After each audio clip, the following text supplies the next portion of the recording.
Wow. Wow. Wow. That was a roller coaster. That game was an absolute roller coaster. The Indiana Fever beat the 17-3 New York Liberty. They beat the 17-3 New York Liberty. Wow. And before we get on to anything, if you guys are new to the channel, subscribe. We're trying to hit 17,500 subscribers by the end of the day.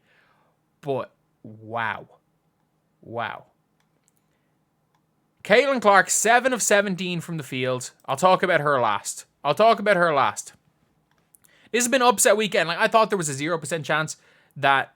$22, thank you so much. I thought there was a 0% chance they won this game, just like I thought there was a near 0% chance that the Sky were winning yesterday. Both of them won. Both of them won. You have got right here a Liberty team who were terrible today. Like, Breanna had a really good second half, but she started off 2-9. She had a really good second half. Breanna Steward, thank you for the $5. Really appreciate it. Breanna Steward did not have a good game either. Vandersloot was terrible.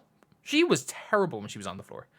Jonquel Jones really didn't do anything really from the field. Played pretty good defense though. And Lainey Hamilton balled out. That was as good an offensive game as I've seen her play. She absolutely balled out right there. And she had 20 on 14 shots. For the Fever, I got to give it to Kelsey Mitchell. She was terrible to start the game. And by the end of it, she had a really, really solid end to the game right there. Nalissa Smith, she rebounds really well.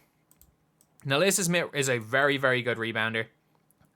She went 4 of 6 in the free throw line, which is great. And she made a couple of nice finishes. She cut well, and Caitlin found her quite a few times. Aaliyah Boston, again, is playing like the all-star she is. She's playing well. A lot of the time, she is now not only just living off Caitlin Clark's passes, a lot of the time she's like faking. She's doing a really, really good job of faking handoffs. She's kind of faking handoffs, and as soon as her defender steps up, she's able to go quick. Just like she did when she missed the game winner against the Connecticut Sun, or the game tying shot, she's now doing that. Christy Wallace didn't really do anything. Gotta give props to Damiris Dantas. 7 points without missing a shot. Look, she's slow. She's incredibly slow. She's very, very slow-footed. But she shoots the ball, and she's got a nice touch, and she's actually got pretty good hands. So Dantas, okay, I can kind of see it. Lexi Hull, I thought, was terrible through 3 quarters, but had an unbelievable fourth quarter, both offensively and defensively. If you were watching the live stream, I basically was like, nah, Lexi Hull isn't all that. She's terrible. No, Lexi Hull she was terrible through 3 quarters. She was unbelievable in the fourth quarter. And this is why you don't give Lexi Hull a DNP. Katie Lou, the problem with Katie Lou is they run through her chest and she keeps getting called for defensive fouls. I don't get it. And now, I don't even know where to go. Like, I don't even know where to go with the Rookie of the Year talk. Like, Caitlin Clark, Caitlin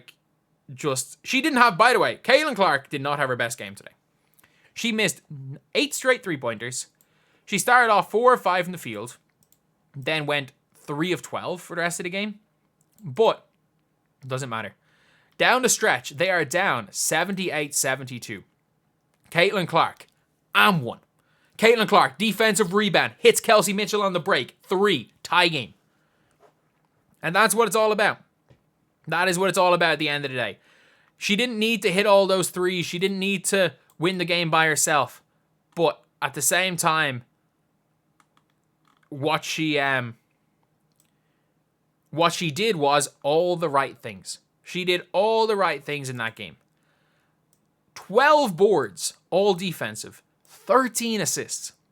She led the team in every single stat except blocks. 13 assists for Caitlin Clark, tying a franchise record with 19, 13, and 12. It was unbelievable. And I thought she was going to have the 20-point triple-double until they ran the sideline play where Caitlin Clark and Lexi Hull ran into each other. And the ball then goes to Aaliyah Boston. Aaliyah Boston, who's missed a couple of times. She's missed in the clutch.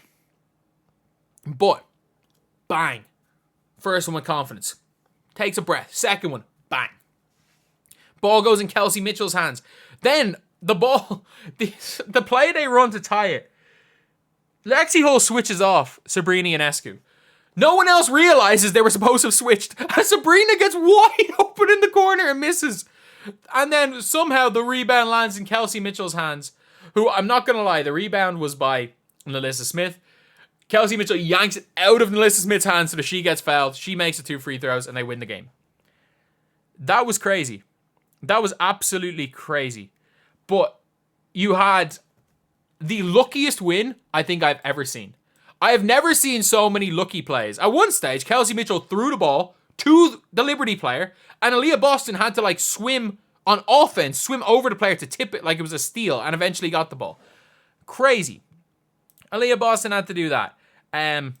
You've also got, there was a possession where Katie Lou fumbled the ball, and it somehow landed for a wide open 3 for Kelsey Mitchell. But at the same time, the referees were really screwing. They were really, really screwing with Indiana. Caitlin Clark got fouled when they were up 1, when she shot that 3, she got fouled. She got fouled on a couple of 3s, and the refs were not calling any of them. And someone says you put yourself in a position to be lucky. Yeah, they did that with the start of the game. Look, they went up 24-14 or 24-12. Caitlin Clark's rookie of the year. I don't know. I really don't know. I thought she's gonna get I thought she was gonna get a triple single today. I literally said it earlier today. I thought she was gonna get a triple single. I know she goes and gets triple double. This is gonna be the craziest rookie of the year. Every time Caitlin has a good game, Angel has a good game. Every time one of them does well, the other does well. And the 7 seconds or less fever, the 7 seconds or less Indiana fever are great. When the Indiana Fever sprint, they're a damn good team. When this team gets it running, and they started and finished the game by rebounds, defense, handing the ball to Caitlin Clark, and everyone run. The amount of times Caitlin Clark just found Nalissa Smith wide open under the basket. The amount of times she finds Aaliyah Boston. If you are on a team with Caitlin Clark and you run, you're going to average 10 points a game. You are going to average 10 points a game for your career. If you are genuinely, there are going to be players who will make a great career for themselves by just running. That's all they have to do is run. And Caitlin Clark will find you. Look, is Caitlin Clark rookie of the year? I don't know. I really don't know. Is she the best point guard in this league? Yes. And I'm not counting Sabrina as a point guard. I'm not counting Jewel Lloyd because they're not point guards. The best point guards in this league are the likes of Chelsea Gray, Vandersloot, Skylar Diggins-Smith. She's so much better than all of them. And forget about putting Chelsea Gray in these conversations. No, she doesn't belong in those conversations with the way she's playing right now. Right now, the best point guard in this league by so much is Caitlin Clark. She's absolutely unbelievable. Absolutely unbelievable. And this wasn't even her best game. I know she got a triple-double. I know they beat the Liberty. But she didn't shoot well. And that is the scariest thing about Caitlin Clark, is that she can shoot badly and they can still win. So anyway, that is unbelievable, that game right there.